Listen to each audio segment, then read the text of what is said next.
बैठिए।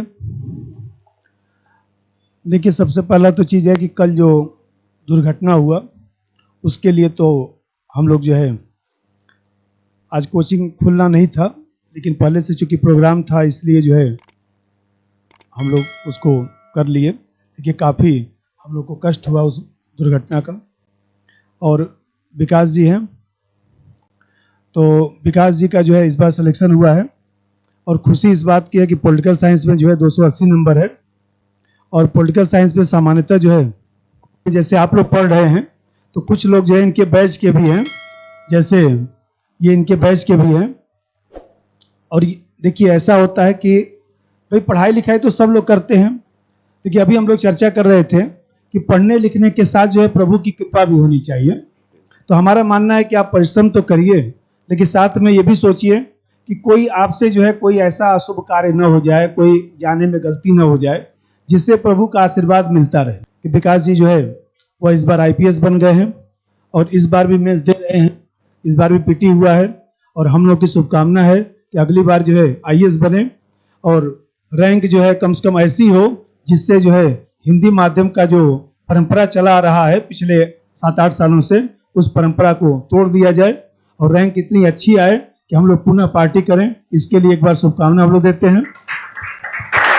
और बाकी जो है देखिए, मैं तो पढ़ाता ही रहता हूँ आप लोग को, जो भी पॉलिटिकल साइंस में चाहे जीएस सेकंड में चाहे एथिक्स में जो भी आप लोग को पूछना हो, क्योंकि देखिए जो लोग बनते हैं उनमें कुछ तो चीजें अलग होती ही हैं और फिर हम लोग को अपनी गलती स्वीकार करना चाहिए कि कुछ गलती हम लोग से रह गया जिसकी वजह से हम लोग का नहीं हुआ, उन गलतियों को सुधार करना है। तो आज मैं आप लोग का ज्यादा समय नहीं लूंगा और आज आप लोग जो है खुलकर, ये भी आपके जो है बड़े भाई ही हैं और मित्र हैं और एकदम मित्रवत संबंध में जो है आप लोग खुलकर पूछिए और जो है जो भी आप लोगों को पूछना हो, जानकारी हासिल करना हो, कोई शर्म की बात नहीं है। धन्यवाद।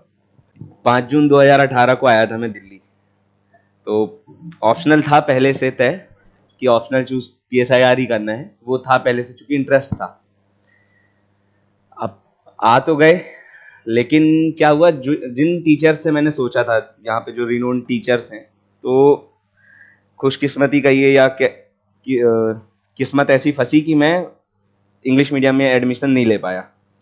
बाद में मुझे समझ में आया कि मेंस में जो आंसर राइटिंग होती है वो मैं हिंदी में ज़्यादा बेटर तरीके से कर सकता हूँ। तो ये हुआ डिसाइड कि चलो हिंदी से करते हैं तैयारी, है ना। और अब ये दिक्कत थी कि सर का नाम कोई नहीं जानता है। सर मेरे को लगता है लीस्ट जो पहचान वाले टीचर हैं उनमें सर का नाम आता है। किसी को नहीं पता कि रीयूनियन नाम की कोई कोचिंग थी उस टाइम पे, मतलब जो ब्रांड चलता है। तो मैंने यहाँ पे कई जगह पे मॉक टाइप का लिया कि जाके देखता हूँ, 2-3 क्लासेस सब उस टाइम पे फ्री दे देते थे। तो मैंने सोचा कि 2-3 क्लासेस करके देखता हूँ, जहाँ पे पसंद आएगा तो वहाँ पर मैं एडमिशन ले लूँगा। तो मैं 1-2 कोचिंग गया और फिर मुझे एक आइडिया लगा कि ये रीयूनियन क्लासेस भी, यहाँ पर भी सर अच्छा पढ़ाते हैं। तो मैं यहाँ पर आया और मेरे को पढ़ के लगा कि सर से मेरी वाइब मैच कर रही है। क्योंकि आप लोगों ने भी नोटिस किया होगा कि सर जब पढ़ाते हैं तो वो बड़ा एनर्जी के साथ पढ़ाते हैं। मतलब मैं कई बार सर को मजाक में क्लासेस के टाइम पे भी कई बार बोलता था कि सर अगर आप नेता बन जाएं तो चुनाव जीतना मुश्किल नहीं है आपके लिए। तो और 2-3 क्लासेस जब मैंने कर ली तो मुझे लगा कि हाँ, यहाँ पे एडमिशन लिया जा सकता है। लेकिन क्या होता है कि हमको एक डाउट होता है कि यदि कोई टीचर का नाम नहीं चल रहा है तो क्या वो सच में हमको ढंग से पढ़ा पाएगा या नहीं पढ़ा पाएगा। तो मैं यहाँ पर एक, उस टाइम पे, अब तो काफी चेंज हो गया, उस टाइम पे एक ऐसी बुक शॉप थी, मैं मार्केट में कुछ बुक्स खरीद रहा था। तो मैं ऐसी, मुझे लगा कि चूंकि इन लोगों को एक्सपीरियंस है, हर कोई यहाँ से बुक ले रहा है, तो इनको एक आइडिया होगा कि कोई टीचर कैसा पढ़ा रहा है। तो मैं गया उनके पास, मैंने बोला कि सर एक रीयूनियन क्लासेस करके है, वहाँ पर सर ऑप्शनल पढ़ाते हैं पीएसआईआर, तो आपको कुछ रिव्यू, कुछ आइडिया है, आपको क्या लगता है कि अच्छा पढ़ाते हैं। तो उन्होंने बोला कि बेटा ऐसा है कि यदि दिल्ली में रह के कोई मुखर्जी नगर में कोचिंग पढ़ा पा रहा है तो उसका नाम हो ना हो, वो पढ़ाता अच्छा होगा। 80-90% ये चांसेस हैं कि वो अच्छा ही पढ़ाते होंगे। तो इस तरीके से मैंने एडमिशन लिया यहाँ पर। फिर सर चूंकि अच्छा पढ़ाते हैं, सर बहुत अच्छा समझाते हैं। मेरे को लगता है सबसे अच्छी जो बात है सर की, कि आपकी जो थ्योरेटिकल अंडरस्टैंडिंग है, समाजवाद, पूंजीवाद, ऑप्शनल में हम यही सब पढ़ते हैं, तो उसकी जो फंडामेंटल अंडरस्टैंडिंग है वो सर बहुत अच्छे से क्लियर कराते हैं। तो इस तरीके से मेरा ऑप्शनल मैंने यहाँ पर तो इस तरीके से ऑप्शनल की जो कोचिंग थी वो मेरी कंप्लीट हुई। लेकिन क्या है कि डाउट इंसान के कभी भी पैदा दोबारा हो सकते हैं। तो जून 2019 में मैंने प्रीलिम्स दिया और किस्मत से प्रीलिम्स क्लियर हो गया। थोड़ा सा यहाँ पर एक चीज और बता देता हूँ कि प्रीलिम्स को लेके जो एक माहौल बना दिया गया है कि हिंदी मीडियम के बच्चे प्रीलिम्स नहीं निकाल सकते, तो उस टाइम पे भी यही माहौल चल रहा था। लेकिन आपका काम केवल जो ये बातें होती हैं उनको सुनना नहीं होता, आपके मन में ये होना चाहिए कि क्या हम इन चीजों को तोड़ सकते हैं क्या। और उस टाइम पे मेरा पहले अटेम्प्ट में ही प्रीलिम्स क्लियर हो गया हिंदी मीडियम से। तो वो उस टाइम पे मेरे लिए सबसे खुशी की बात यही थी कि चलो प्रीलिम्स निकल गया, सिलेक्शन की तो बात ही नहीं थी। पहले अटेम्प्ट में कौन सिलेक्शन सोचता है, हर किसी का पहला गोल होता है कि प्रीलिम्स क्लियर हो जाए। तो अब प्रीलिम्स क्लियर हो गया, बात आई कि चलो पढ़ना तो पड़ेगा, मेंस है। अब ऑप्शनल कंप्लीट हो गया था, सर ने समझाया बहुत बढ़िया था, लेकिन कहीं ना कहीं फिर भी मेरे मन में डाउट हुआ कि नहीं यार, सर ने लगता है ढंग से पढ़ाया नहीं है। वो क्वालिटी मेरे को लग रहा है कि वो इंग्लिश मीडियम में ही ज़्यादा अच्छे नंबर आएंगे, मेरे तो नहीं हो पाएगा। तो मैंने सोचा कि मैं नोट्स ले लेता हूँ इंग्लिश मीडियम के और उससे तैयारी करता हूँ। पर अच्छी किस्मत थी कि उस टाइम पे मेरी एक फ्रेंड थी और उसने मुझे बोला कि यार सुनो, ऐसा है कि अभी तुम इंग्लिश में पढ़ोगे, उसको हिंदी में ट्रांसलेट करोगे, उसमें तुम्हारा इतना टाइम जाएगा कि तुम कभी ऑप्शनल कंप्लीट भी नहीं कर पाओगे। तो अभी कम से कम एक बार के लिए सर के ऊपर भरोसा कर लो। सिलेक्शन तो वैसे भी तुम्हारा चांसेस कम है क्योंकि मेंस की तैयारी ज्यादा थी नहीं। तो उसने बोला कि एक काम करो, तुम सर के ऊपर थोड़ा भरोसा रखो और कम से कम ये वाला मेंस सर के नोट्स पढ़ के दो, जो रिटर्न नोट्स सर ने लिखवाए हैं केवल वो। मैंने कहा चलो कर लेते हैं भरोसा, टाइम वैसे भी कम है, इंग्लिश के नोट्स तो मैं वैसे भी नहीं पढ़ पाऊंगा। तो मैंने सर के नोट्स पढ़े, बहुत अच्छे से पढ़े और मेंस दिया। ऑप्शनल के दिन मैंने जैसे ही ऑप्शनल कंप्लीट हुआ था, मैंने सर को कॉल किया और मैंने कहा सर, आपने जो पढ़ाया था एक क्वेश्चन उसके बाहर का नहीं था। और वाकई में 2019 के मेंस में भी मेरे 256 मार्क्स थे, जो उस time one of the highest थे। रैंक 6 जो मैम है उनसे 4 या 6 मार्क्स ज्यादा थे मेरे। तो सबसे पहली चीज जो आपको याद रखनी है वो ये रखनी है कि आपको ब्रांड के पीछे भागना नहीं है। अगर आपने सर के यहां पर एडमिशन लिया है तो सर के ऊपर आपको भरोसा करना है। सर से ज्यादा डिटेल्ड नोट्स मेरे को नहीं लगता कोई भी इंस्टीट्यूट ऑप्शनल में करवाता है। सर जिस तरीके से क्रिटिकल एनालिसिस करते हैं, आप लोगों ने नोट्स आप तो चूंकि स्टूडेंट हैं तो आप देखते होंगे कि हर चीज में प्रोज एंड कॉन्स, हर आइडियोलॉजी के बारे में हर बेसिक फंडामेंटल चीज सर लिखवा देते हैं। तो हो सकता है आपका मन करता हो कि हमें प्रिंटेड नोट्स पढ़ने हैं या हमको बुक्स पढ़नी है, तो ये याद रखना है कि सबसे पहले सर के नोट्स पे कमांड बनाओ। जब भी आपका मन करे बुक पढ़ने का तो आप पहले ये ध्यान रखो कि क्या आपको सर के नोट्स पूरे याद हैं, सर ने जो समझाया क्या वो आप पूरा कंप्लीट कर चुके हैं। जब आप उसको कंप्लीट कर लें फिर आप ऐड ऑन कर सकते हैं, जो मैंने भी किया बाद में। बट उसके पहले आपका जो दायित्व है वो है सर के जो फंडामेंटल नोट्स हैं उस पर कमांड बनाना। तो इस चीज को हमेशा याद रखना है। दूसरी चीज ये है कि जो सर हैं वीकली शायद टेस्ट लेते हैं, हमारे टाइम पे लेते थे, वीकली टेस्ट लेते थे, तो उसको काफी सीरियस लेना है। और चाहे कुछ भी नहीं आता आपको, हो सकता है कि आपको केवल 2 लाइन आए किसी क्वेश्चन की, तो लेकिन आपको उसको अटेम्प्ट करना है। कितना भी घटिया से घटिया आंसर आप लिखें, बट आपको लिखना है। उस वीकली टेस्ट से भागना नहीं है, क्योंकि आप इतना पढ़ चुके हैं कि आप कुछ ना कुछ तो लिख देंगे। और जब सर आपको गलतियां दिखाएंगे ना, तब आपको समझ में आएगा कि हाँ, हमें इंप्रूव कहाँ करना है। जब आप खुद की आंसर कॉपी देखेंगे तब आपको समझ में आएगा कि क्या क्या कमियां हैं हमको और क्या क्या सुधार करना है। तो वीकली टेस्ट पर बहुत फोकस करना है, बहुत अच्छे से पढ़ना है। बिल्कुल, आप एक लाइन आती है ना, आपको एक लाइन आती है ना किसी टॉपिक पे, तो आप वो लाइन लिख देना, लेकिन टेस्ट को छोड़ना मत। क्योंकि मुझे लगता है कि वो मेरे को हमेशा हेल्प किया है, टेस्ट ने हमेशा हेल्प किया है। तो ये थोड़ा बेसिक हो गया कि ऑप्शनल कैसे प्रिपरेशन शुरू करनी है। अगर डिटेल्ड थोड़ी बात करें तो ऑप्शनल के जो नोट्स हैं, वैसे जो सर समझाते हैं वो एक्चुअली में रियल मेंस में आपको वही लिखना है। लेकिन क्या होता है कि कई बार जो कीवर्ड्स हैं तो वो आप भूल जाते हैं। तो उस चीज में आप ये कर सकते हैं कि जैसे हमारे टाइम पे सर ये करते थे कि जो भी टॉपिक शुरू होता है जैसे समाजवाद या फिर खासकर थिंकर के, उसमें सर ऐसा करते थे कि जैसे महात्मा गांधी के बारे में सर लिखवा रहे हैं तो हमेशा उसके जो की पॉइंट्स है वो सर पहले पन्ने में लिखवा देते हैं कि हम इसमें क्या क्या पढ़ेंगे, ट्रस्टीशिप या सर्वोदय, अहिंसा। तो ये चीजें जो आपकी एक पन्ने में है ना, वो आपको एक कंसाइज वे में लिख लेना है। किसी भी थिंकर के बारे में आपको कम से कम कीवर्ड्स हर किसी के बारे में पता होने चाहिए। इसके साथ ही जो ऐसा ही काम जो है आपको थ्योरी में भी करना है। आप समाजवाद पढ़ते हैं तो समाजवाद के बारे में कम से कम 2 डेफिनेशन आप रट लीजिए, है ना। और ऑप्शनल में एक चीज याद रखिएगा, ऑप्शनल या यूपीएससी में इन जनरल यदि हम देखें तो ये केवल समझने का एग्जाम नहीं है, आपको समझने के साथ रटना भी पड़ेगा।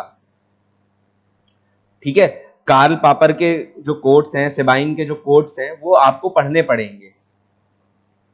ठीक है, उनको याद करना पड़ेगा। आसान नहीं होता उनको याद करना, एक बार में तो बिल्कुल नहीं होता है।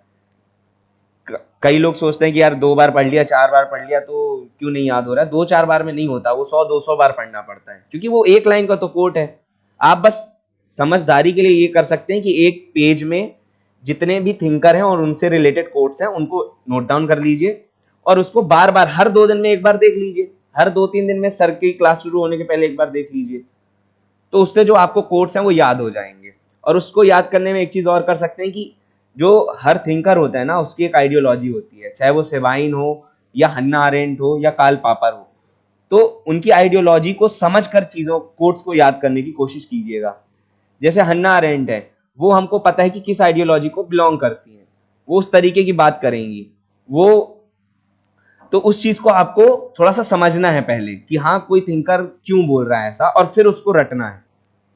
बिना रटे काम नहीं चलेगा, क्योंकि मेंस में आपको ऑप्शन नहीं होते हैं कि आप चूज कर लेंगे कि हाँ ये इसका आंसर है।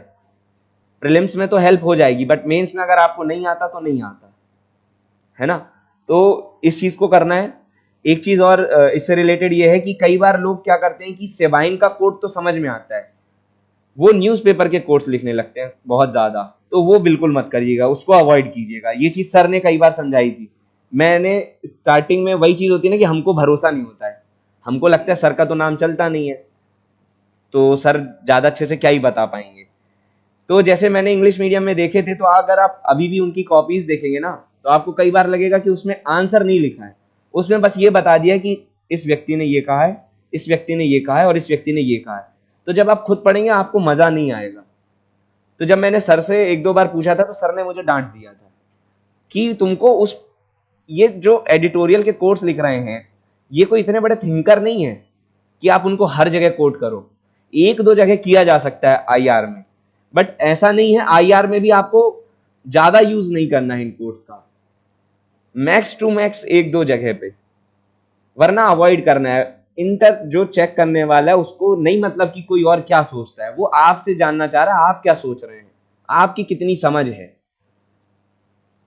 बेसिक थिंकर्स का आप यूज कर सकते हैं। मार्गेन थाउ क्या सोचता था, या फिर जो आपके जितने भी रियलिस्ट थिंकर हैं उनको आप लिंक कर सकते हैं करंट से। बट आप अगर ये सोचे कि यार डेली जो इंडियन एक्सप्रेस या द हिंदू में आ रहा है एडिटोरियल, उसका अपन कोट लिख लेते हैं और मस्त यूज करेंगे, तो वो अवॉइड करना है। एक चीज और है कि जो थ्योरी का पार्ट है खासकर आईआर में, उसको करंट से लिंक करने की कोशिश करना है। जो पेपर सेकंड का जो पार्ट 1 है, जब आप रियलिस्ट थ्योरी पढ़ते हो तो आप उसको रिलेट करो रूस यूक्रेन वॉर से, कि कैसे रूस यूक्रेन वॉर दिखाता है कि कितनी भी आदर्शवादी संस्थाएं बन जाएं, यूएन बना हुआ है, लेकिन फिर भी उसके बावजूद रियलिस्ट थ्योरी अभी भी एप्लीकेबल है, उसका इंपॉर्टेंस अभी भी है। ठीक है, तो ये आपको काम करना है कि आप जब आंसर लिखें, और ये तभी होगा जब आप आंसर लिखेंगे, जब आप प्रैक्टिस करेंगे। तो जब आप आंसर लिखें तो आप कोशिश करें कि थ्योरेटिकल जो वर्ड्स हैं, खासकर करंट में जब आप लिखते हैं, तो करंट में लिखते टाइम कई बार क्या होता है ना कि हम एक न्यूज आर्टिकल की तरह आंसर लिख देते हैं। खासकर जो आईआर में जो करंट की न्यूज चल रही होती है, डिबेट चल रही होती है, हम उसको बस इसके पॉजिटिव ये हैं, इसके नेगेटिव ये हैं, उसको, ये हर किसी को पता है। वहां पर चेकिंग हो रही है आपकी समझदारी की कि आप कैसे थ्योरेटिकल पार्ट को इससे लिंक कर रहे हैं, ठीक है। और करंट का जो वेटेज है, जितना एक हवा सा बना दिया गया है करंट का, मेरे एक्सपीरियंस में करंट अफेयर्स का उतना कोई भी रोल नहीं है। लोगों को लगता है प्रीलिम्स में बहुत रोल होता है करंट अफेयर का, जनरली ये माना जाता है। मैं आज तक यूपीएससी का प्रीलिम्स फेल नहीं हुआ। यूपीपीएससी के मैंने 2 प्रीलिम्स पास किए, एमपीपीएससी में 3-4 बार प्रीलिम्स, मतलब इन टोटल में आज तक प्रीलिम्स कभी फेल नहीं हुआ हूं। लेकिन मैंने करंट अफेयर कभी भी रेगुलरली फॉलो नहीं किया है। स्टार्टिंग के 1 साल को छोड़ के, जब मैं कोचिंग कर रहा था, मैंने केवल तब रेगुलरली करंट अफेयर फॉलो किया था। लेकिन वहां पे काम क्या आता है, आपका बेसिक, आपकी फंडामेंटल पे पकड़ कितनी मजबूत है। अगर वहां पे कोई क्वेश्चन पूछ लिया कि नेचुरल गैस में कौन से जो गैस है उसका प्रोपोर्शन ज्यादा है, अगर आप वो नहीं कर पा रहे हैं ढंग से, आई थिंक मीथेन का होता है, अगर आप ये बेसिक चीज गलत करेंगे तो फिर आप उम्मीद मत करिए कि आप प्रीलिम्स कभी पास कर पाएंगे। करंट अफेयर से मेरे को नहीं लगता प्रीलिम्स कभी भी पास हो सकता है। और पहले मुझे लगता था कि शायद ये मेरा बस एक्सपीरियंस है, बट अब चूंकि मैं सिलेक्ट हो चुका हूं और मैंने कई सिलेक्टेड कैंडिडेट से बात की है, उनका भी एक्सपीरियंस यही है कि जो करंट का बताया जाता है कि यार एडिटोरियल के वीडियोस भी देख लो, डेली का करंट अफेयर पढ़ लो, वीकली का करंट पढ़ लो, फिर उसके ऊपर मंथली और फिर ईयरली का करंट पढ़ लो, तो इतना कुछ रोल नहीं है करंट अफेयर का। अगर आपको बेयर मिनिमम करंट अफेयर पढ़ना है तो आप ज्यादा से ज्यादा एक इंग्लिश न्यूज़पेपर फॉलो कीजिए। अगर आपकी इंग्लिश वीक है तो आप कोई भी एक करंट अफेयर का वीडियो देखिए, एक से ज्यादा नहीं, चाहे उसमें आधी ही न्यूज कवर हो। आपके बगल वाला बता रहा है यार ये न्यूज में आया था, आपको लगे अरे यार ये तो मैंने पढ़ा ही नहीं, उसने बता दिया अरे मैंने तो इस वीडियो से देखा था, तो वो नहीं, छूट गई तो छूट गई न्यूज। आपको ज्यादा से ज्यादा एक न्यूज़पेपर या एक एडिटोरियल वीडियो फॉलो करना है, दोनों में से कोई एक चीज, और उसको जो है साथ में रखना है कोई भी एक मंथली मैगजीन। मंथली मैगजीन आपको पता है सबसे ज्यादा पॉपुलर कौन है, बस वही फॉलो कीजिए और केवल एक फॉलो कीजिए। एक से ज्यादा यदि आप कर रहे हैं, आपको 1, 2, 3 साल बाद रियलाइज होगा कि उसका कोई सेंस नहीं था। और अगर आपने मंथली मैगजीन फॉलो की है तो आपको फिर पीटी 365 या जो ईयरली मैगजीन आती है वो पढ़ने की जरूरत भी नहीं पड़ेगी। तो करंट अफेयर को एक लिमिटेड रोल है, उसका जितना रोल है उसके रोल को उतना ही रखना है। ऑप्शनल में एक चीज और है कि बुक्स को कई बार लोग सोचते हैं कि बुक्स पढ़नी है, जैसे डेविड मलोन की बुक आती है फॉरेन पॉलिसी पे, गौबा सर की बुक आती है, ठीक है। तो आप लोग एक लॉजिक खुद लगाइए कि एक सब्जेक्ट है, 1 साल के अंदर आपको यूपीएससी क्लियर करना है, जिसमें आपको पता नहीं कितना जीएस पढ़ना है। उसके बाद यदि आप केवल एक सब्जेक्ट के लिए बुक पढ़ेंगे तो क्या आपको लगता है कि ये कवर हो पाएगा? और वो भी तब जब आपको ये भी पता है कि जो सर हैं वो हर जगह से नोट्स ला के आपको दे रहे हैं। सबसे मेन यहाँ पे कमी आती है, वही मैं बता रहा हूं, इस चीज पे मैं बार बार इसलिए फोकस कर रहा हूं सर के ऊपर भरोसे की, क्योंकि मैं नहीं करता था। वो मैं आज कर पा रहा हूं क्योंकि मैं अब सिलेक्ट हो चुका हूं, तो मैं बोल सकता हूं कि हाँ सर का बहुत इंपॉर्टेंट रोल था। आप लोगों में कई लोगों को डाउट होगा तो वो प्लीज हटा दीजिए। मेरे साथ एक चीज अच्छी थी कि मेरे अंदर डाउट था, बट फिर भी मैं समझ जरूर लिया था। सर की हर एक चीज मैंने समझी थी, बार बार क्वेश्चन मैं सर से पूछता था, वो सर को भी याद होगा।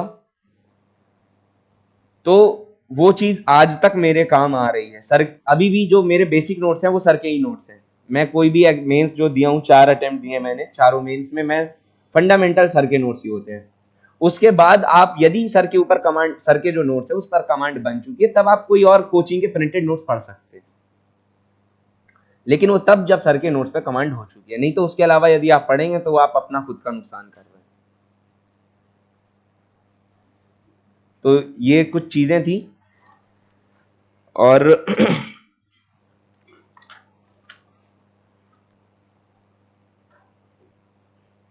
एक चीज और है कि ऑप्शनल में कई बार आंसर राइटिंग को लेकर बात होती है कि आंसर राइटिंग कैसे करनी चाहिए।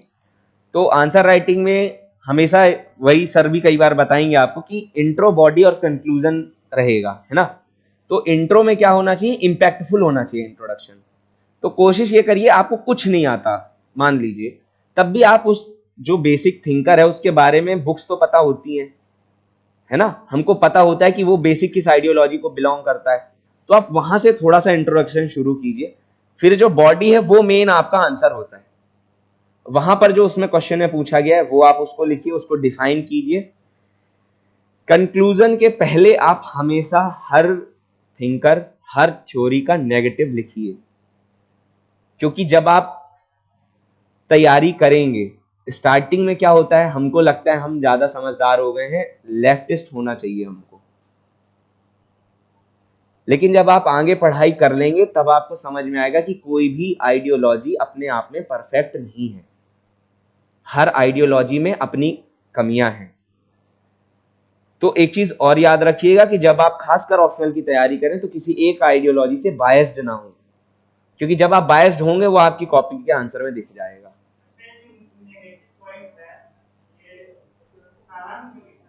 सारांश के जस्ट पहले जब आप कंक्लूड जब करेंगे, जब आप बॉडी, वैसे मैंने आपके साथ क्लास किया, जी याद होगा, हाँ, कृष्णकांत नाम है मेरा। चेहरा मुझे जाना पहचाना सा लग रहा है।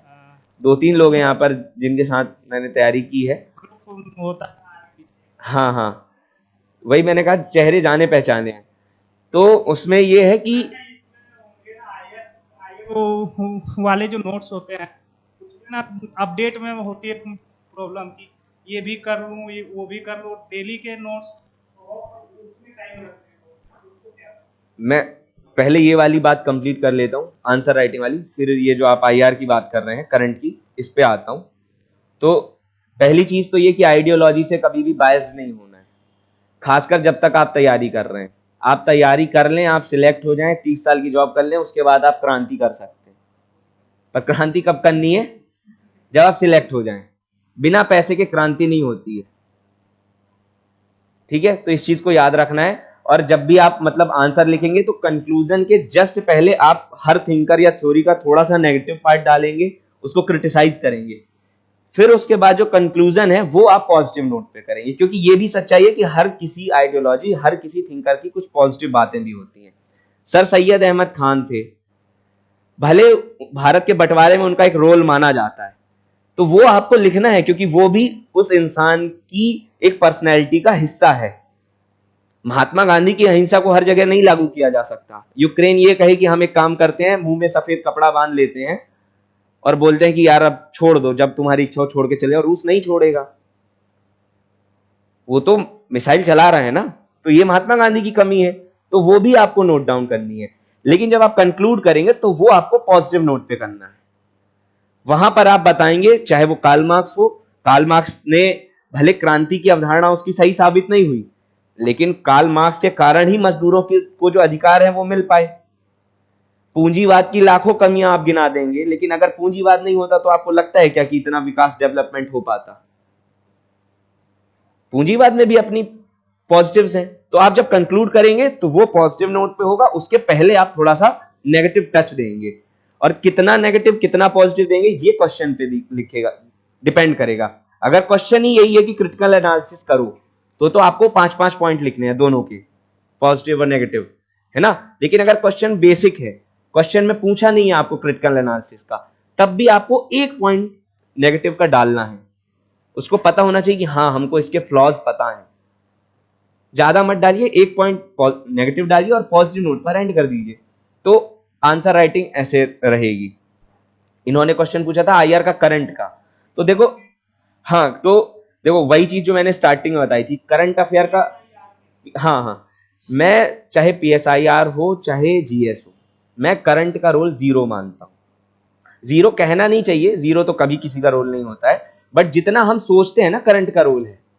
आप एक बात बताइए, आपने जीएस तो चलिए छोड़िए, बात होती है ऑप्शनल की कि आईआर में तो सब करंट है, लेकिन आप एक बात बताइए, क्वेश्चन जब आता है भारत पाकिस्तान का, तो क्या आपको लगता है कि पिछले जो 4 दिन में बात हुई है आपको वो लिखनी है? आप जब भारत पाकिस्तान का एडिटोरियल पढ़ेंगे तो उसमें भी वो बताता क्या है अल्टीमेटली, कि यार 50 साल पहले जो सिंधु समझौता हुआ था उसमें क्या समस्याएं हैं, मेनली जो स्टैटिक पोर्शन है वही मतलब हर कोई यही बताएगा। करंट का रोल क्या आएगा, एक पॉइंट ऐड कर देना कि अभी मोदी जी ने यात्रा की पाकिस्तान की या नहीं की, या भारत पाकिस्तान के बीच कोई छोटी मोटी समस्या आ गई, तो पहली चीज तो ये कि मतलब ये बिल्कुल दिमाग से निकाल देना है कि अपडेट करना है।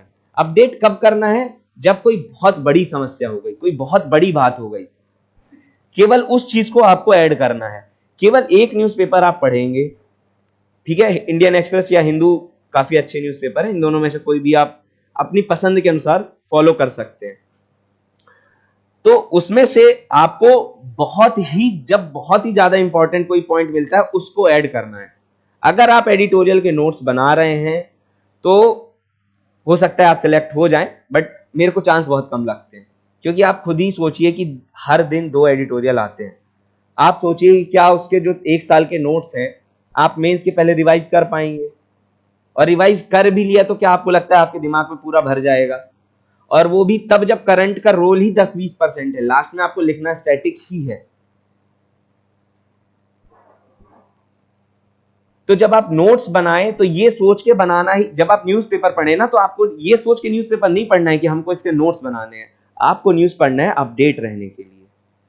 कोई भी न्यूज़ अगर इंपॉर्टेंट होगी ना वो इतनी बार आएगी कि आपको वैसे ही याद रहेगी, नोट्स नहीं बनाने पड़ेंगे आपको। ये मेरे साथ पहले अटेम्प्ट में हुआ था, मतलब उस साल मैंने न्यूज़पेपर काफी फॉलो किया था, नोट्स मैंने बिल्कुल नहीं बनाए थे, लेकिन जब मैं लिखता था तो वो अपने आप सेंटेंस या जो चीजें हैं ना वो आ जाती हैं, क्योंकि आप खुद ही पढ़ते होंगे न्यूज़पेपर तो आपको रियलाइज होगा कि वो एक ही न्यूज को बार बार देते हैं। अगर कोई इंपॉर्टेंट न्यूज हुई है सॉरी, तो अगर कोई इंपॉर्टेंट न्यूज हुई है तो वो बार बार आएगी, तो वो अपने आप आपको समझ में आ जाएगी। तो नोट्स कुल मिला के, यहाँ ये भी है कि और भी टॉपर्स अपनी बातें बोलते हैं, तो आप अल्टीमेटली अपने एक्सपीरियंस के अनुसार डिसीजन लीजिएगा। मैंने जो बात बोली ये मैं गारंटी ले सकता हूँ कि जो मैं बोल रहा हूँ वो झूठ नहीं बोल रहा हूँ। मेरा 6 साल का जो एक्सपीरियंस है बस वो शेयर कर रहा हूँ, आपको जो लगे। क्योंकि देखिए कई लोग बुक्स भी पढ़ते हैं ऑप्शनल की, है ना, कई लोग न्यूज़पेपर के नोट्स बनाते हैं, कई लोग तो यहां तक कहते हैं कि केवल वो करंट से सिलेक्शन भी ले रहे हैं, और ये भी पॉसिबल है। क्योंकि आप न्यूज़पेपर भी देखेंगे तो उसमें भी आधा तो बेसिक ही रहता है। जो आर्टिकल कॉन्स्टिट्यूशन के वो मेंशन कर रहे हैं, क्या वो करंट है? वो आज तो बना नहीं है कॉन्स्टिट्यूशन ऑफ इंडिया, वो तो 50-60 साल पहले, 70 साल पहले का है। तो वो भी कहीं ना कहीं पढ़ा तो आपको बेसिक रहे हैं। इसीलिए कई लोग कहते हैं कि हाँ न्यूज़पेपर पढ़ो तो उससे भी सिलेक्शन हो जाएगा। हाँ हो जाएगा, पॉसिबल है, क्योंकि उसमें वो स्टैटिक ही पढ़ा रहे हैं। पर यदि आप समझदार हैं, मतलब यदि आपको ऐसा दूसरा जो पक्ष होता है वो ये कहता है कि यार जब कॉन्स्टिट्यूशन ऑफ इंडिया की बेयर एक्ट की बुक आती है तो वही पढ़ लो, न्यूज़पेपर के नोट्स क्यों बनाना है। और ऑप्शनल में बेयर एक्ट की बुक जरूर होनी चाहिए, कंपलसरी मेरे को लगता है। मैं मानता हूं कि कॉन्स्टिट्यूशन ऑफ इंडिया की जो बेयर एक्ट आती है, और बाइलिंगुअल लीजिएगा, क्योंकि हिंदी कई बार उसकी समझ में नहीं आएगी, और उसको चाहे जितनी बार हो सके उतनी बार पढ़िएगा, 1-2 बार पढ़ने में नहीं याद होगी। वही बात हो जाती है, कई लोग बोलते हैं कि आर्टिकल कैसे याद हो जाएंगे। आर्टिकल ऐसे याद हो जाएंगे कि आप उसको 50 बार पढ़ेंगे। आर्टिकल ऐसे याद हो जाएंगे कि आप जब भी न्यूज़पेपर पढ़ेंगे उसमें आर्टिकल 14 दिया, आर्टिकल 15 दिया, आप तुरंत देखिए कॉन्स्टिट्यूशन ऑफ इंडिया में एग्जैक्ट वर्डिंग क्या है, तब आपको समझ में आएगा कि हाँ याद हो सकता है। जब आप बार बार पढ़ेंगे अपने आप आपको चीजें याद होंगी, उसका कोई शॉर्टकट नहीं है, उसका मैं कुछ सॉल्यूशन नहीं बता सकता कि किसी चीज को याद कैसे करना है। एसडीजी गोल्स हैं, 17 एसडीजी गोल्स हैं। आप ये सोचे कि यार मैंने 4 बार पढ़ लिया, 13वां गोल कौन सा है, 17वां गोल कौन सा है, मेरे को सब याद रहेगा, वो नहीं हो पाएगा। मतलब मेरे लिए पॉसिबल नहीं है, होने के लिए तो सब कुछ पॉसिबल है। तो उसके लिए आप क्या कर सकते हैं, एक पेज का नोट बना लीजिए, उसी में 17 गोल्स लिख लीजिए, उसको सामने चिपका दीजिए, डेली एक बार देख लीजिए। डेली भी नहीं, 4 दिन में भी एक बार देखेंगे तो इतनी बार देख लेंगे कि वो याद रहेगा। वो भी मैं टेलीग्राम का लिंक है अपने ग्रुप का, वो मैं शेयर कर दूंगा। तो जो मेरे कुछ शॉर्ट नोट्स हैं वो मैं शेयर कर दूंगा, तो वो आप उससे देख लीजिएगा कैसे बनाते हैं। बाकी बनाना कुछ नहीं है, बस डब्बा बना देना है, 17 गोल्स हैं वो लिख देने हैं। फैक्ट्स आते हैं, फैक्ट्स लोग कहते हैं यार फैक्ट्स कैसे याद करें। पहली बात तो आप जितना फैक्ट्स पढ़ते हैं उतना यूज कभी नहीं होने वाला है। 2021 का मेंस था, मैंने बहुत फैक्ट्स याद कर लिए थे, सोचा था कि मैं सब कुछ यूज कर लूंगा, लास्ट में मैं कुछ यूज नहीं कर पाया था। तो मैंने जो हिंदी का पेपर होता है ना निबंध का, उसमें मैंने आंसर नहीं लिखा था, केवल फैक्ट लिखे थे, क्योंकि मेरा दिमाग खराब हो गया था। हेल्थ और एजुकेशन पे मैंने इतना डेटा रख लिया था, पर वो क्या होता है ना, हमको लगता है कि अरे ये भी फैक्ट इंपॉर्टेंट है, ये भी फैक्ट इंपॉर्टेंट है, ये भी लिख लेते हैं। जब तक कोई फैक्ट न्यूज़पेपर में 5 से ज्यादा बार नहीं आए, आप मत लिखिए, या 3 से 4 बार नहीं आए, मत लिखिए, अवॉइड कीजिए, नहीं होगा यूज। जितना हम सोचते हैं ना फैक्ट्स का यूज, वो नहीं हो पाता है। जिन लोगों ने मेंस लिखा होगा कभी, मुझे आइडिया नहीं अभी कितने फ्रेशर हैं इसमें, बट जिन्होंने भी मेंस लिखा होगा, एक बार आप उनसे पूछिएगा कि क्या जितने आपने फैक्ट सोचे थे उसका वो 10-20% भी नहीं लिख पाते, क्योंकि उतना टाइम ही नहीं होता ना आपको। अल्टीमेटली आप समझाओगे ना वहां पर। अगर शिक्षा के बारे में पूछा है तो जीडीपी में कितना योगदान है वो आप क्यों बताते हो, ताकि आप उसका सॉल्यूशन बता पाओ। फैक्ट के लिए थोड़ी फैक्ट बताया जाता है कि अच्छा हम केवल बता रहे हैं कि इतने परसेंटेज है। एक्चुअली में आपको सॉल्यूशन बताना है उसका, इसलिए आप बताते हैं कि इतना है, बहुत कम है, अब हमको इसको बढ़ाना है। तो कोई भी आंसर एक्चुअली में फैक्ट बेस्ड नहीं होता है, बट हाँ फैक्ट्स की इंपॉर्टेंस होती है। तो लेकिन कम से कम फैक्ट्स, जब आपको लगे कि यार ये फैक्ट बहुत फंडामेंटल है, ये फैक्ट मुझे यूज करना ही चाहिए, तब आप उस फैक्ट को लिखिए और उस फैक्ट को रटिए। और फिर आप कोशिश ये कीजिए कि टेस्ट के आंसर लिखिए और उसमें यूज कीजिए। जब तक आप टेस्ट के आंसर्स नहीं लिखेंगे, कोई भरोसा नहीं है कि आप रियल उसमें कभी लिख पाएंगे। जब आप टेस्ट में आंसर में यूज करेंगे फैक्ट को, तभी आप रियल में उस फैक्ट को यूज कर पाएंगे। ठीक है, तो इस चीज का विशेष ध्यान रखना है, क्योंकि वही चीज है, हमको लगता है कि हम हर कुछ कर लेंगे, हर कुछ हो नहीं पाता पॉसिबल। बट हाँ, ट्राई जरूर करना है, हर चीज का ट्राई करना है। सर मेरे को लगता है एक लाइन यहां भी बोलते होंगे, क्लास में उस टाइम बहुत बोलते थे कि जो होगा सब कर लिया जाएगा, पढ़ना है ना प्लेन भी पढ़ लिया जाएगा, एक बार में सब कर लिया जाएगा। तो हाँ, किया तो जा सकता है, कोशिश करनी पड़ेगी। कमियां आपके अंदर भी हैं, मेरे अंदर भी हैं, और मरते दम तक अगर आपको लग रहा है कि आप आदर्श इंसान बन जाएंगे, आप नहीं बन पाएंगे, कमियां तब भी रहेंगी। बट हाँ, ट्राई किया जा सकता है कि सुधार हो। आप 8 घंटे पढ़ रहे हैं तो कोशिश करिए कि 9 घंटे पढ़ लें, 10 घंटे पढ़ लें। लेकिन अगर नहीं पढ़ पाए तो यार ठीक है, नहीं पढ़ पाए, कुछ और करेंगे। तो दोनों चीजें हैं, एक तो आपको मोटिवेटेड रहना है पूरे टाइम, कि आपको अगर 6 घंटे आप पढ़ रहे हैं तो नहीं, आप 12 घंटे के लिए ट्राई कीजिए। बिना मेहनत के तो देखिए पॉसिबल नहीं है, ये एग्जाम तो पॉसिबल नहीं लगता मेरे को कि बिना मेहनत के पॉसिबल है। लक का रोल आता है, बट वो तब आता है जब आप 90% मेहनत कर लेते हैं। आप ये सोचें कि केवल किस्मत के भरोसे हो जाएगा तो वो पॉसिबल नहीं है, और केवल मेहनत के भरोसे हो जाए वो भी पॉसिबल नहीं है। आप लोगों ने अभी प्रीलिम्स का पेपर देखा ही होगा, बहुत मेहनत की होगी लोगों ने, बट सीसेट फेल हो गए होंगे, कुछ जीएस में कम रह गए होंगे। तो क्या आपकी मेहनत में तो मेरे को नहीं लगता कोई कमी थी। वो किस्मत का रोल आ जाता है ना 5 से 10%, लेकिन वो तब आएगा ना जब आप 90% मेहनत कर लेंगे। आप ये सोचे कि केवल मेहनत भी ना करूं और 90% किस्मत हो जाएगा, तो वो पॉसिबल नहीं है।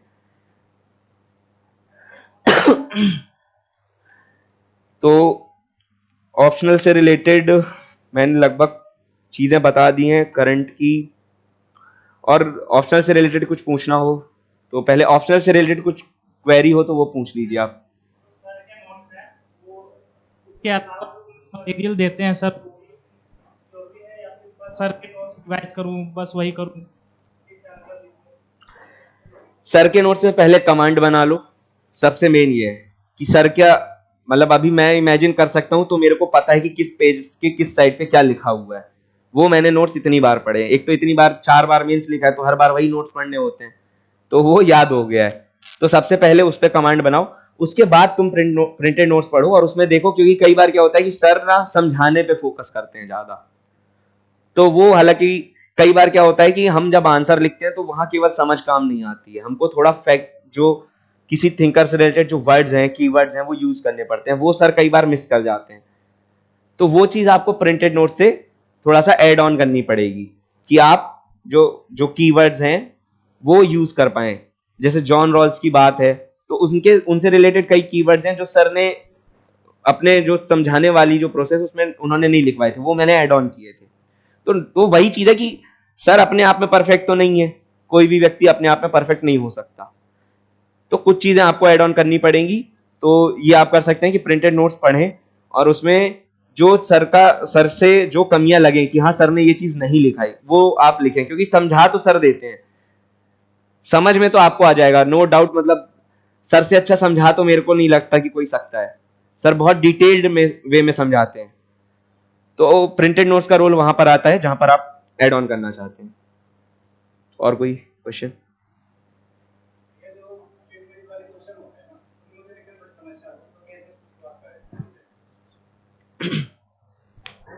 जो स्टेटमेंट वाले क्वेश्चन आते हैं उसमें मेरे को लगता है हर किसी को समस्या आती है, केवल आपको नहीं आती है।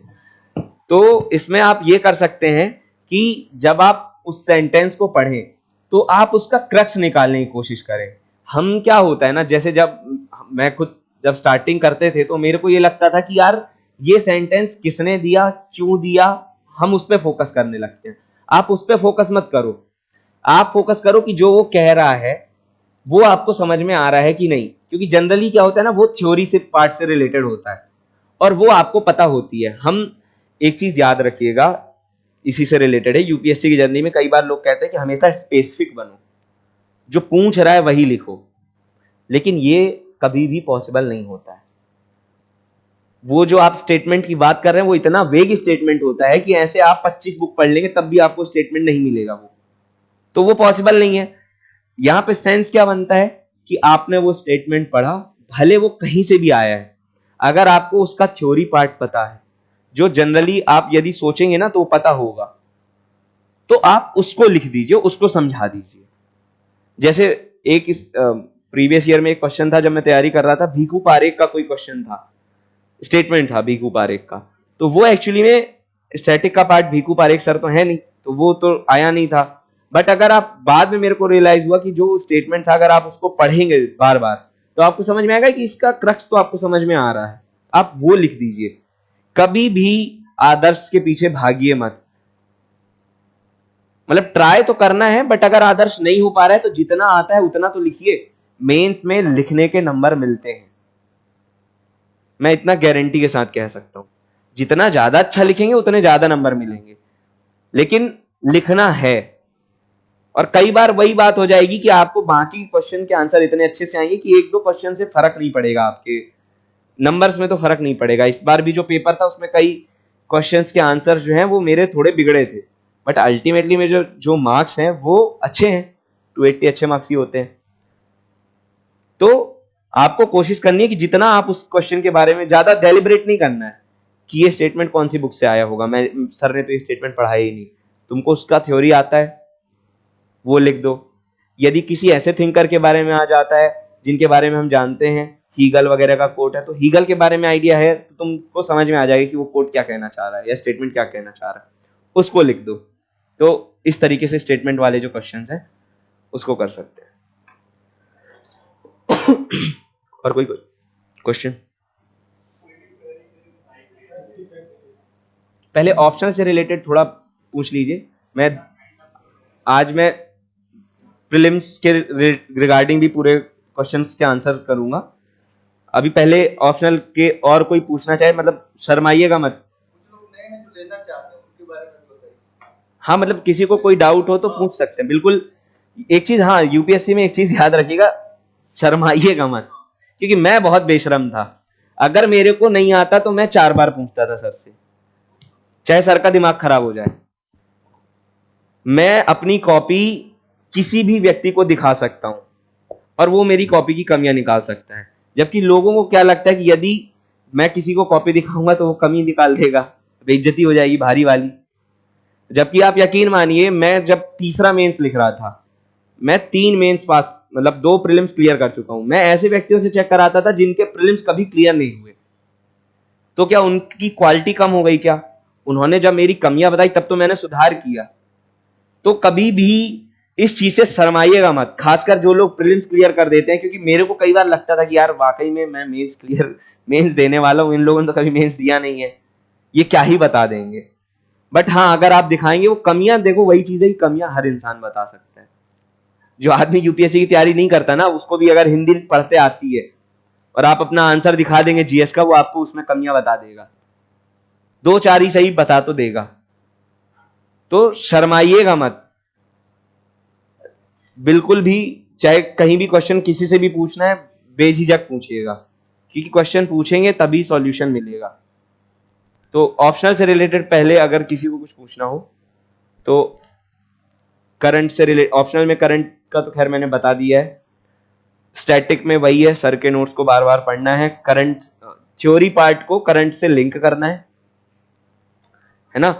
बेयर एक्ट की बुक तो होनी चाहिए, कॉन्स्टिट्यूशन ऑफ इंडिया, मतलब मेरे को लगता है बहुत इंपॉर्टेंट है, मेरे जर्नी में काफी इंपॉर्टेंट रोल रहा है, तो मैं इसलिए बोल रहा हूँ। और हाँ, एक चीज और कर लीजिएगा कि जब भी कोई एक्ट के बारे में आप पढ़ें तो उसकी पीडीएफ पढ़ा करिएगा, कम से कम एक बार उसकी पीडीएफ देख गो थ्रू होना चाहिए, डायरेक्ट केवल नोट्स मत पढ़ा करिए। एक्ट आया है उसको आप सीधे पीडीएफ डाउनलोड कीजिए, इजीली अवेलेबल है, आजकल तो हिंदी में भी आ जाता है, तो आप एक्ट डायरेक्ट पढ़ा करिए, वो काफी हेल्प करता है। ऑप्शनल से रिलेटेड और कोई क्वेरी नहीं है तो प्रीलिम्स से रिलेटेड कुछ पूछना हो तो अब आप पूछ लीजिए। आपको सी सेट का क्या पूछना था आपको? मतलब 16 क्वेश्चन ही कर पाए। देखो सी सेट में यार जो खासकर इस साल का पेपर आया था वो मतलब टफ कहना तो उसको बहुत छोटी बात है, वो उससे टफ मेरे को नहीं लगता बनाया जा सकता था, हो सकता है अगले साल उससे ज्यादा टफ बना दे। तो आपको सी सेट के लिए अब मुझे लगता है कि बहुत ज्यादा मेहनत करनी पड़ेगी। मैं पहले केवल प्रीवियस ईयर के जो क्वेश्चंस होते थे वो करके चला जाता था और उससे मेरा क्लियर भी हो जाता था। यहाँ पे मेरे को एक एडवांटेज ये था कि चूंकि मेरा बैकग्राउंड इंजीनियरिंग बैकग्राउंड से हूं मैं, तो 12th तक भी मैथ्स पढ़ी थी, तो मेरा बेसिक काफी स्ट्रांग है, तो मेरे को उतनी ज्यादा खास दिक्कत हुई नहीं थी अभी तक। इस साल हालांकि मुझे भी दिक्कत हुई थी बट अल्टीमेटली पास हो गया था मैं भी। तो सीसेट को कम से कम 4-5 महीने अच्छे से देना पड़ेगा, 3-4 महीने तो बेयर मिनिमम। उसको अभी मत शुरू कर दीजिएगा सीसेट की तैयारी, सीसेट की तैयारी प्रीलिम्स के 3-4 महीने पहले से करिए। लेकिन और खासकर इस बार जिस तरीके का पेपर आया है, तो अगर जरूरत पड़े तो कोचिंग कर लीजिए कहीं से, या फिर यूट्यूब पर वीडियोस देखिए, क्योंकि खासकर जो मैथ्स के क्वेश्चन होते हैं वो आप बुक पढ़ के नहीं सॉल्व कर सकते, उसके लिए आपको वीडियोस देखने पड़ेंगे। तो यूट्यूब पर फ्री वीडियोस आते हैं, वो देख सकते हैं, है ना। पर सीसेट की तैयारी अब बिल्कुल भी हल्के में नहीं ली जा सकती, क्योंकि जितने लोगों से मैं मिला हूं 70 to 80% जो है सीसेट में फेल हुए हैं। कई सिलेक्टेड कैंडिडेट्स हैं जो जीएस में 100 अबव मार्क्स ला रहे हैं, 90 अबव मार्क्स ला रहे हैं, 90 अबव मार्क्स काफी ज्यादा है इस प्रीलिम्स में, बट वो सीसेट फेल हुए हैं। तो सीसेट को अब तो मैं बिल्कुल नहीं बोल सकता कि हल्के में लेना चाहिए, लेकिन हाँ एक चीज और है कि उसमें प्रीवियस ईयर के जो क्वेश्चंस हैं वो जरूर सॉल्व करिएगा, उससे बहुत हेल्प मिलेगी। खासकर जो आपके पैसेज वाले क्वेश्चन आते हैं उसमें आप देखेंगे कि जो कोचिंग्स की आंसर की होती है वो काफी उसमें वेरिएशन होता है, तो आप कोचिंग की आंसर की से मत मिलाइए, आप प्रीवियस ईयर के जो पेपर है उसकी ऑफिशियल आंसर की डाउनलोड कीजिए, उससे देखिए कि किस तरीके के पैटर्न में आंसर आ रहे हैं, आपको एक पक्का पैटर्न मिलेगा। लेकिन वो तब मिलेगा जब आप पिछले 4-5-6 साल के पेपर्स जो हैं वो करेंगे।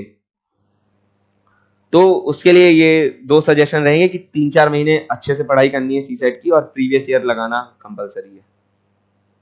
प्रीलिम से रिलेटेड और कुछ क्वेश्चन जीएस से रिलेटेड हो?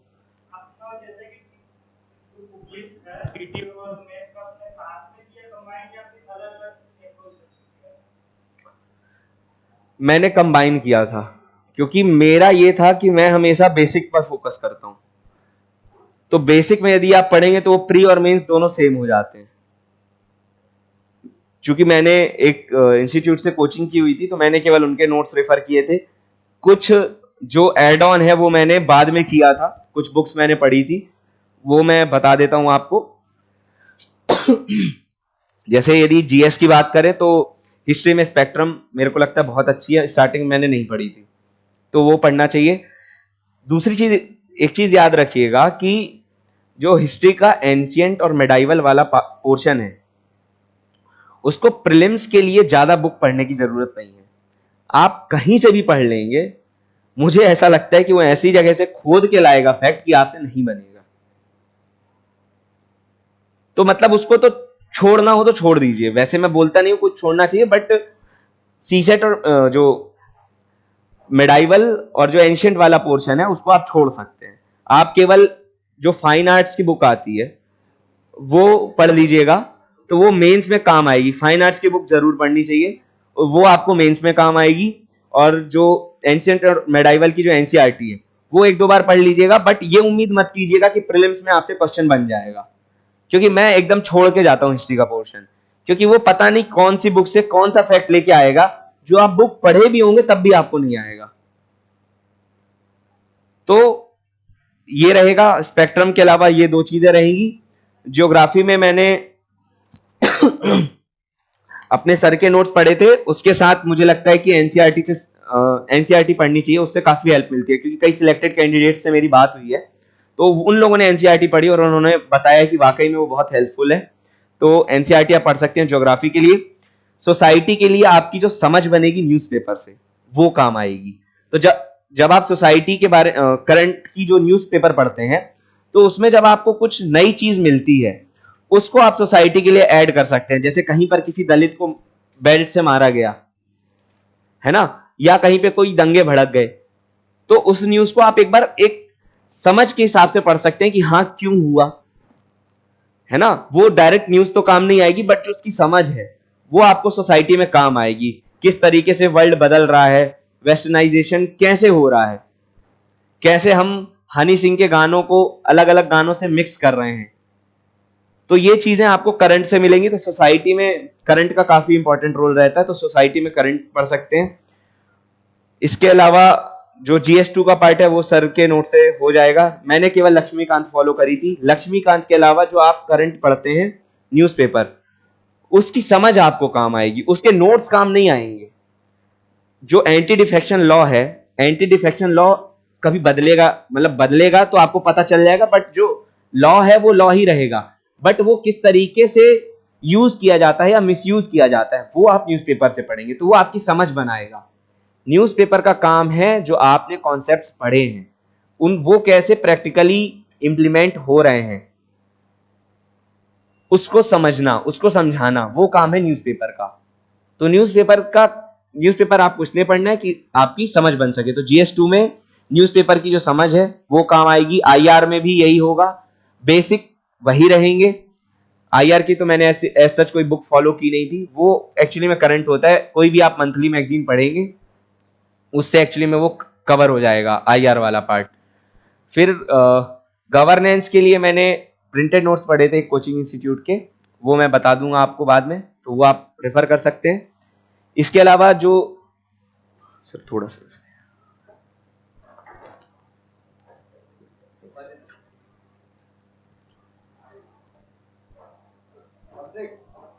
सर है पानी।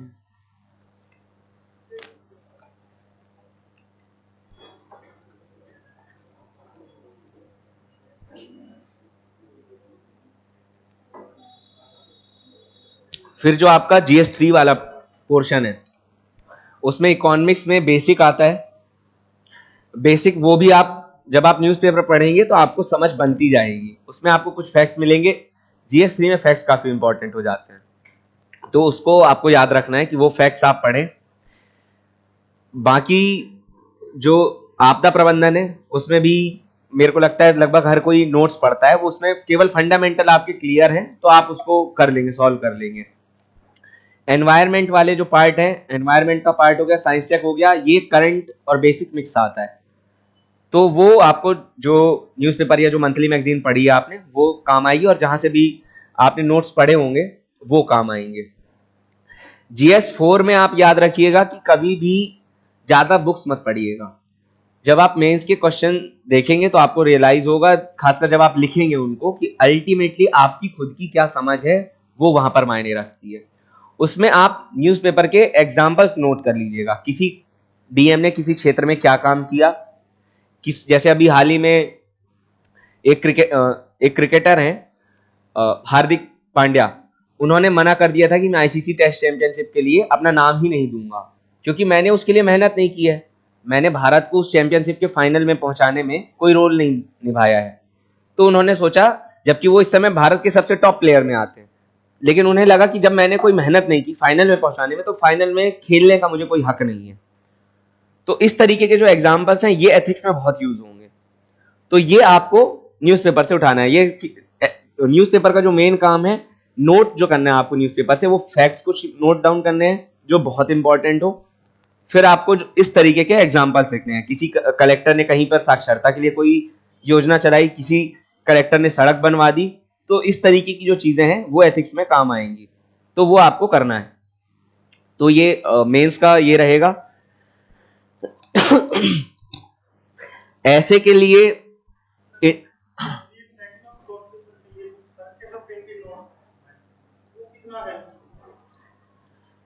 वो मैंने एक्चुअली में पढ़े नहीं है, तो मैं उस बारे में कोई कमेंट नहीं कर सकता।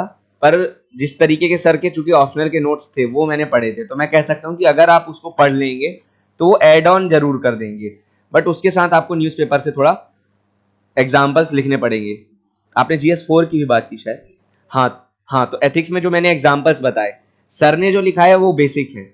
अल्टीमेटली आपका जो आंसर रहेगा वो एथिक्स में तो 60% बेसिक रहता है, उसमें 40% करंट का रोल आ जाता है, क्योंकि उसमें आप जितने ज्यादा एग्जाम्पल्स लिखेंगे वो आपकी समझ को दिखाता है।